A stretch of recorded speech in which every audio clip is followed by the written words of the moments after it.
Portrait de l'artiste peintre Magdalena Frida Carmen Kahlo Calderón, simplement appelée Frida Kahlo.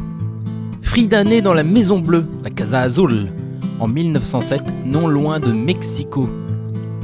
Frida falsifiera sa date de naissance au 7 juillet 1910, qui coïncide avec la date de la Révolution mexicaine.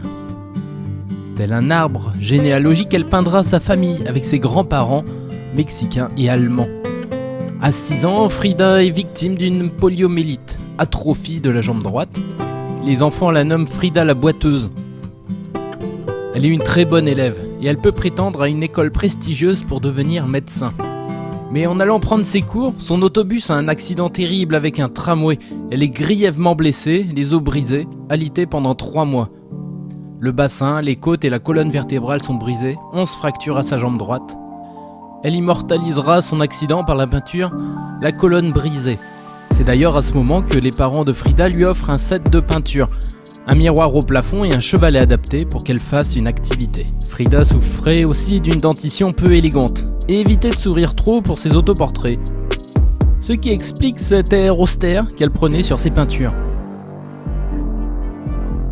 En 1928, elle s'inscrit au Parti communiste mexicain et veut participer à l'émancipation des femmes dans un pays trop macho.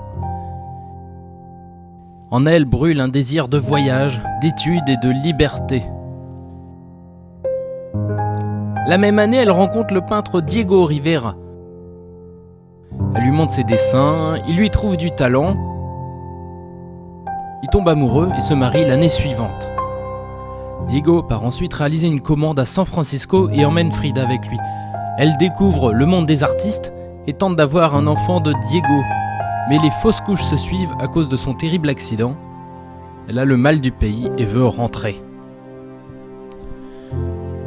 1935, Frida découvre que son mari a une liaison avec sa sœur Christine. Blessée, elle cherchera à se venger.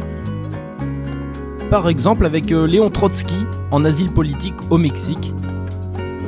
Elle aura une critique élogieuse de la part de André Breton, qui dira d'elle « L'art de Frida Kahlo est un ruban autour d'une bombe ». Elle incarnera l'icône féministe du Mexique.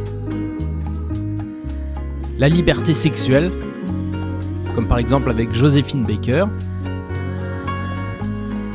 Et sa vie quotidienne est un combat contre la douleur. Une vie en chaise roulante, même pour les expositions. Et elle qui écrira « Viva la vida » sur sa dernière peinture, suggère dans son dernier dessin une overdose de médicaments en juillet 1954. Elle, qui fut longtemps dans l'ombre de Diego Rivera, obtiendra finalement une reconnaissance dans les années 70, puis une aura mondiale par la suite, et elle deviendra la célèbre peintre mexicaine aux monosourcils.